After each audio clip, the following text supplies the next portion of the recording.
प्रश्नोत्तर पाठ नेताजी का चश्मा। लेखक स्वयं प्रकाश। प्रश्न 1। सेनानी ना होते हुए भी चश्मे वाले को लोग कैप्टन क्यों कहते थे? उत्तर है, सेनानी ना होते हुए भी चश्मे वाले को लोग कैप्टन इसलिए कहते थे क्योंकि उसके अंदर देशभक्ति की भावना कूट कूट कर भरी हुई थी। वह स्वतंत्रता आंदोलन में भाग लेने वाले सेनानियों का भरपूर सम्मान करता था। वह नेताजी की मूर्ति को बार बार चश्मा पहनाकर देश के प्रति अपनी अगाध श्रद्धा प्रकट करता था। अगाध यानी कि गहरी। देश के प्रति त्याग व समर्पण की भावना उसके हृदय में किसी भी फौजी से कम नहीं थी।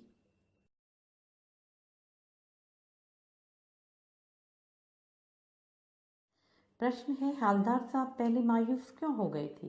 उत्तर है, हालदार साहब पहले इसलिए मायूस हो गए थे क्योंकि वे सोच रहे थे कस्बे के चौराहे पर सुभाष चंद्र बोस की प्रतिमा तो अवश्य मिलेगी। प्रतिमा का अर्थ होता है मूर्ति, परंतु उनकी आंखों पर चश्मा लगा नहीं मिलेगा। चश्मा लगाने वाला देशभक्त कैप्टन तो मर चुका है और वहां अब किसी में ऐसी देश प्रेम की भावना नहीं है। मूर्ति पर सरकंडे का चश्मा यह उम्मीद जगाता है कि अभी लोगों के अंदर देशभक्ति की भावना मरी नहीं है। भावी पीढ़ी इस धरोहर को संभाले हुए है। बच्चों के अंदर देशभक्ति का जज्बा है, अतः देश का भविष्य सुरक्षित है। ग है, हालदार साहब सोच रहे थे कि कैप्टन के ना रहने से नेताजी की मूर्ति पर चश्मा नहीं होगा, परंतु जब उन्होंने यह देखा कि मूर्ति की आंखों पर सरकंडे का चश्मा लगा हुआ है तो उनकी निराशा आशा में बदल गई। उन्होंने समझ लिया कि युवा पीढ़ी में देशभक्ति और देश प्रेम की भावना है जो देश के लिए शुभ संकेत है। यह बात सोचकर भी भावुक हो गए। आशय स्पष्ट कीजिए। बार बार सोचते क्या होगा उस कौम का जो अपने देश की खातिर घर गृहस्थी, जवानी, जिंदगी सब कुछ होम कर देने वालों पर भी हंसती है। होम का अर्थ होता है बलिदान करना और अपने लिए बिकने के मौके ढूंढती है। इस पंक्ति का आशय है कि बहुत से लोगों ने देश के लिए अपना सब कुछ बलिदान कर दिया, परंतु कुछ लोग उनके बलिदान की प्रशंसा न करके उनका मजाक उड़ाते हैं।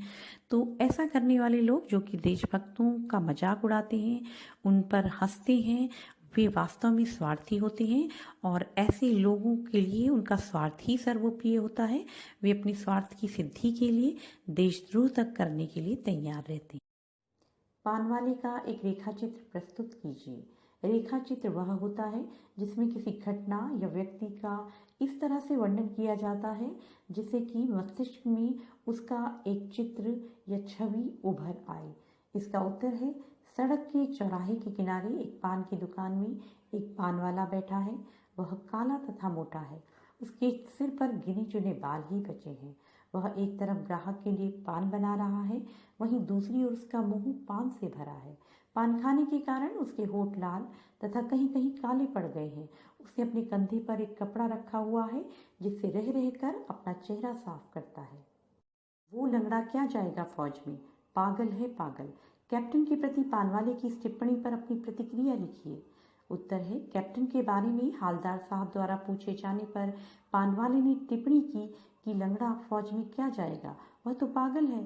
पानवाले द्वारा ऐसी टिप्पणी करना उचित नहीं था। कैप्टन शारीरिक रूप से अक्षम था, अक्षम यानी कमजोर, जिसके लिए वह फौज में नहीं जा सकता था, परंतु उसके हृदय में जो अपार देशभक्ति की भावना थी वह किसी फौजी से कम नहीं थी। कैप्टन अपने कार्यों से जो असीम देश प्रेम प्रकट करता था उसके कारण पानवाला उसे पागल कहता था। ऐसा कहना पानवाले की स्वार्थपरता की भावना को दर्शाता है जो सर्वथा अनुचित है। वास्तव में देश के प्रति त्याग और समर्पण की भावना रखने वाला व्यक्ति सम्मान का पात्र है, उपहास का नहीं। उपहास का अर्थ होता है हंसी का। निम्नलिखित वाक्य पात्रों की कौन सी विशेषता की ओर संकेत करते हैं? नंबर 1, हालदार साहब हमेशा चौराहे पर रुकते और नेताजी को निहारते। इसका उत्तर है, हालदार साहब का हमेशा चौराहे पर रुकना और नेताजी को निहारना ये प्रकट करता है कि उनके अंदर देशभक्ति की भावना थी। वे स्वतंत्रता सेनानियों का आदर करते थे। नेताजी को पहनाए गए चश्मे के माध्यम से वे कैप्टन की देशभक्ति को देखकर खुश होते थे, जिनके लिए उनके मन में श्रद्धा थी। पानवाला उदास हो गया। उसने पीछे मुड़कर मुंह का पान नीचे थूका और सिर झुकाकर अपनी धोती के सिरे से आंखें पोंछता हुआ बोला, साहब, कैप्टन मर गया। इसका उत्तर है कैप्टन की मृत्यु की बात पर पानवाली का उदास हो जाना और सर झुकाकर आंसू पोंछना इस बात को बताता है कि पानवाले के हृदय में कैप्टन के प्रति गहरी आत्मीयता की भावना थी। आत्मीयता का मतलब होता है अपनापन। कहीं ना कहीं उसके मन में कैप्टन की देशभक्ति के प्रति श्रद्धा थी, जिस कारण कैप्टन के मर जाने पर वो दुखी हो गया। उपरोक्त घटना में पानवाले की संवेदनशीलता और देशप्रेम की भावना का पता चलता है। कैप्टन बार बार मूर्ति पर चश्मा लगा देता था। इसका उत्तर है कैप्टन द्वारा बार बार मूर्ति पर चश्मा लगाना ये प्रकट करता है कि वह देश के लिए त्याग करने वाले लोगों के प्रति अपार श्रद्धा रखता था। जब तक हालदार साहब ने कैप्टन को साक्षात देखा नहीं था, तब तक उनके मानस पटल पर उसका कौन सा चित्र रहा होगा, अपनी कल्पना से लिखिए। जब तक हालदार साहब ने कैप्टन को साक्षात रूप से नहीं देखा था, तब तक उनके मानस पटल पर कैप्टन का व्यक्तित्व एक फौजी व्यक्ति जैसा रहा होगा, जो हट्टा कट्टा दिखता होगा और जिसकी घनी मूछें होंगी। वह अवश्य ही नेताजी की फौज का सिपाही रहा होगा और हर कोण से फौजियों जैसा दिखता होगा। कस्बों, शहरों, महानगरों के चौराहे पर किसी न किसी क्षेत्र के प्रसिद्ध व्यक्ति की मूर्ति लगाने का प्रचलन सा हो गया है। इस तरह की मूर्ति लगाने के क्या उद्देश्य हो सकते हैं? उत्तर है ताकि लोग ऐसे लोगों के कार्यों को जानें तथा उनसे प्रेरित हों, लोगों में अच्छे कार्य करने की रुचि उत्पन्न हो। लोग ऐसे लोगों को न भूलें, उनकी चर्चा करते हुए युवा पीढ़ी को भी उनसे परिचित कराएं। आप अपने इलाके के चौराहे पर किस व्यक्ति की मूर्ति स्थापित करवाना चाहेंगे और क्यों? हम अपने इलाके के चौराहे पर चंद्रशेखर आज़ाद की मूर्ति स्थापित करवाना चाहेंगे, ताकि लोगों, विशेषकर युवा वर्ग को अपने देश के लिए कुछ कर गुजरने की प्रेरणा मिले। इसके अलावा युवाओं में देश प्रेम और देशभक्ति की भावना बलवती रहे। उस मूर्ति के प्रति आपके एवं दूसरे लोगों के क्या उत्तरदायित्व होने चाहिए? उस मूर्ति के प्रति हमारा और दूसरे लोगों का यह उत्तरदायित्व होना चाहिए कि हम उसकी साफ सफाई करवाएं, उस व्यक्ति के द्वारा किए गए कार्यों को बताते हुए उनसे प्रेरित होने के लिए लोगों से कहें, मूर्ति के प्रति सम्मान या आदर भाव बनाए रखें। सीमा पर तैनात फौजी ही देश प्रेम का परिचय नहीं देते। हम सभी अपने दैनिक कार्यों से किसी न किसी रूप में देश प्रेम प्रकट करते हैं। अपने जीवन जगत से जुड़े ऐसे और कार्यों का उल्लेख कीजिए। सीमा पर तैनात फौजी विशिष्ट रूप से देश प्रेम का परिचय देते हैं। हम भी विभिन्न कार्यों के माध्यम से देश प्रेम प्रकट कर सकते हैं।